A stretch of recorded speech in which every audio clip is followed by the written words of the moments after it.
V-Guard presents कौन जीत रहा है, को पावर्ड बाय सेंसोडाइन एंड विमल। बोलो जुबां केसरी। फिल्मी दुनिया से राजनीति में आना कोई नई बात नहीं है। कई कलाकार फिल्मी दुनिया से राजनीति में आ चुके हैं, लेकिन जितनी फिल्म इंडस्ट्री में वो मेहनत करते हैं शायद राजनीति में हर नेता ऐसा नहीं कर पाते। लेकिन इस वक्त हम मौजूद हैं राज बब्बर जी के साथ गुड़गांव लोकसभा क्षेत्र में। सर, सबसे पहले तो मैं आपका कहता हूँ बहुत स्वागत है टीवी 9 डिजिटल पर। थैंक यू सो मच भाई। सर, सबसे पहला मेरा सवाल आपसे यही है कि कई एक्टर्स ऐसे हैं जो राजनीति में आए, लेकिन राजनीति में आने के बाद उतना एक्टिव नहीं रहते जितना वो अपनी फिल्म इंडस्ट्री में रहते हैं। लेकिन आप, बहुत कम ऐसे नेता होते हैं जो वहाँ से यहाँ आने के बाद इतने दशकों से यहाँ उससे भी ज़्यादा वो सक्रिय नज़र आते हैं। देखिए, अपनी अपनी जो है प्रवृत्ति होती है। मुझे लगता है कि जो भी काम लिया जाए उसको लगन के साथ में किया जाए। और मैं इसलिए अब मैं सक्रिय राजनीति के अंदर मुझे 5 बार सांसद बनने का मौका मिला है और 6ठी बार मैं लड़ रहा हूँ।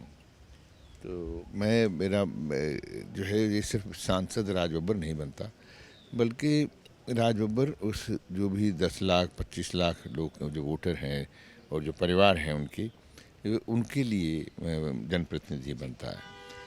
और फिर ये बड़ी जिम्मेदारी होती है कि आप जो है सिर्फ भाषण देने के लिए नहीं बने हैं कि आप संसद में जाएं और भाषण दे दें और अपना काम देखो हमने तो कहा। इसके साथ एक जिम्मेदारी भी होती है कि लोगों का आपके ऊपर एक विश्वास होता है।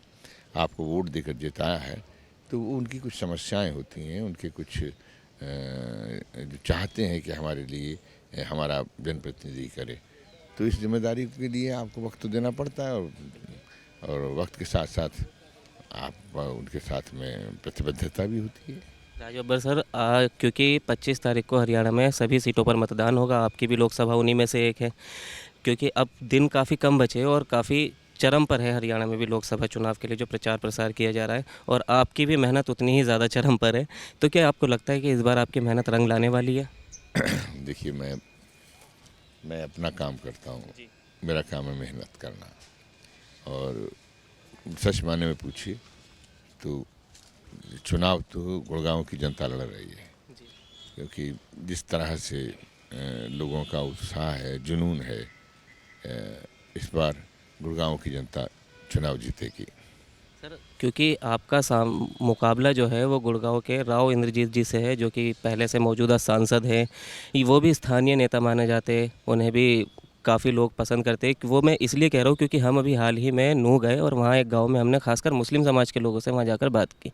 तो उनका कहना यह है कि वो आदमी अच्छे हैं राव इंद्रजीत, लेकिन जो बीजेपी की तरफ से इन दिनों बयानबाजी की जा रही है, बयान बदले जा रहे हैं, उनसे कहीं ना कहीं मुस्लिम समाज जो है वो नाराज़ है।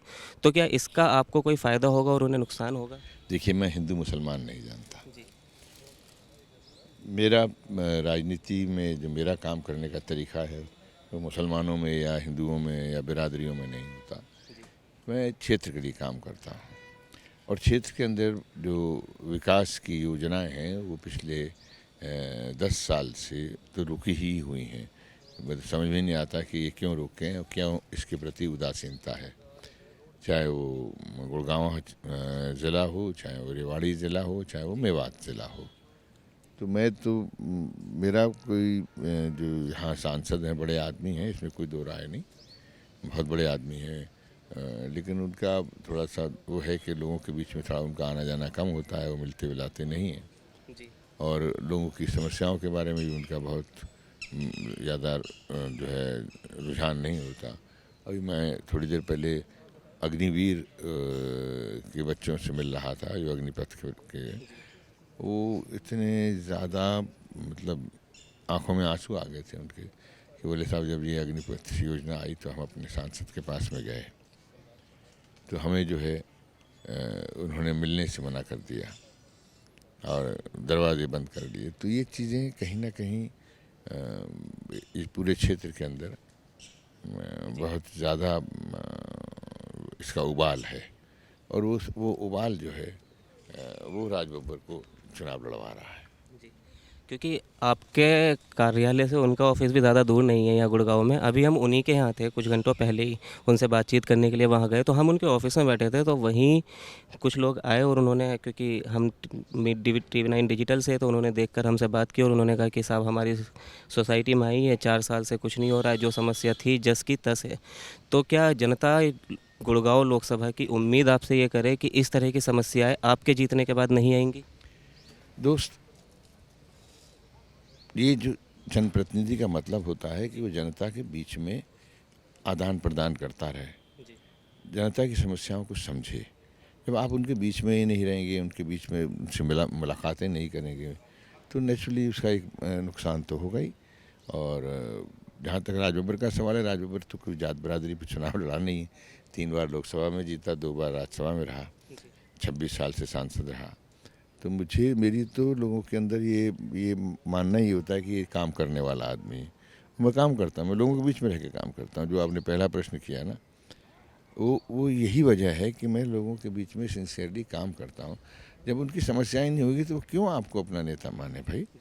कोई हम उनके बाप दादे थोड़ी लगते हैं, जनता हमारी माँ बाप लगती है। तो हमें अपनी उनकी बात तो माननी पड़ेगी ना, जिसने हमें बनाया, जिसने अपना बटन दबा के हमें जो दस्तखत करने की ताकत दी है।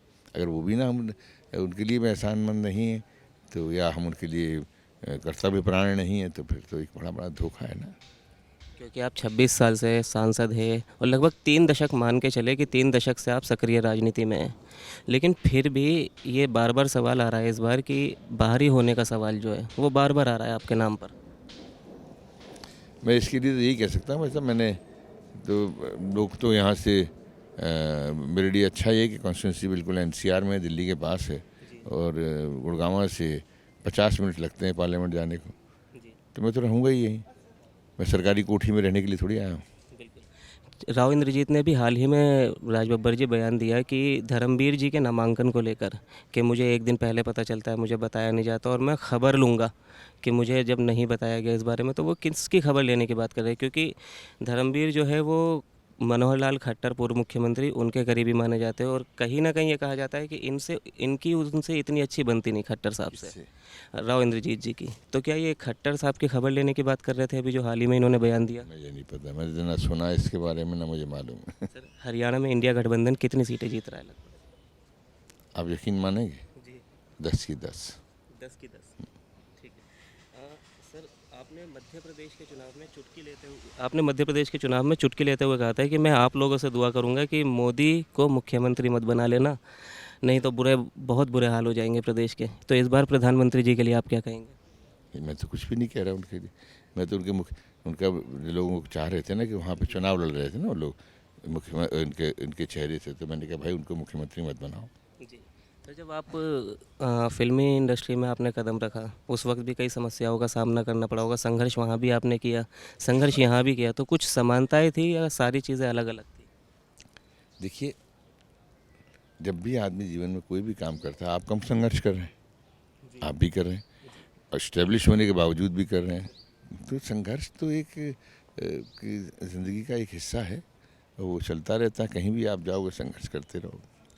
सर, ये ना आपकी कुछ फिल्में हैं, तो अगर उन फिल्मों के नाम इतने अच्छे अच्छे हैं आपकी फिल्मों के, हालांकि काफ़ी पुरानी फिल्में, लेकिन उनको अगर आज के देश के हालातों से जोड़ा जाए तो जोड़ा जा सकता है, तो सिर्फ 1-2 सेंटेंस में आप उन फिल्मों के नाम पर बताएं कि आपकी क्या राय है। सबसे पहले तो आपकी पहली ही फिल्म किस्सा कुर्सी का, अरविंद केजरीवाल जैसे ही बाहर आए, इंडिया गठबंधन में आपका हिस्सा है वो, उन्होंने कहा कि वो अमित शाह को, जो 75 साल का होते हैं, अमित शाह को प्रधानमंत्री बनाएंगे। तो क्या वहाँ भी किस्सा कुर्सी का चल रहा है? ये सब बातें। अच्छा, तो दूसरा सर, जज्बात, क्योंकि प्रधानमंत्री ने हाल ही में कहा मुसलमानों को लेकर, मंगलसूत्र को लेकर, तो क्या उनके जज्बात भी बदल रहे हैं? मुझे नहीं मालूम, ये मैं इन चीज़ों पे ना उनको सुनता हूँ। मेरे पास में कभी ये वक्त ही नहीं होता कि मैं जो है इनके बयानबाजी को सुनूँ मैं, क्योंकि बयानबाजी कोई मुझे सूट नहीं करती, सुनने में अच्छी नहीं लगती, तो मैं सुनता ही नहीं। आपकी फिल्म थी तजुर्बा, तो 10 साल बीजेपी सरकार को केंद्र में हो गए, तो आपका तजुर्बा सरकार को लेकर क्या है? त्राही त्राही कर रही है सारी जनता। ठीक है सर। सर बहुत बहुत शुक्रिया, क्योंकि आप बिज़ी है, आपको भी जाने के लिए देर हो रही है, तो मैं, हालांकि सवाल तो मेरे बहुत ज़्यादा बाकी है, पर मैं आपसे इजाज़त अभी ले लेता हूँ और दोबारा कोशिश करेंगे मिलने की। प्लीज़ प्लीज़ बहुत बहुत शुक्रिया आपका। बहुत बहुत शुक्रिया सर। तो ये थे राज बब्बर साहब, लोकसभा गुड़गांव में ये कांग्रेसी उम्मीदवार है, इंडिया गठबंधन की तरफ से भी ये यहाँ पर प्रतिनिधित्व कर रहे हैं। तो फिलहाल इस वीडियो में इतना ही, बाकी राज बब्बर जी के दावे कितने सही साबित होंगे ये 4 जून को ही पता चलेगा। फिलहाल इस वीडियो में इतना ही, धन्यवाद। और इसी तरह की देश और सियासत की खबरों के लिए आप देखते रहिए TV9 डिजिटल। वी-गार्ड प्रेजेंट्स कौन जीत रहा है, को पावर्ड बाय सेंसोडाइन एंड विमल। बोलो जुबां केसरी।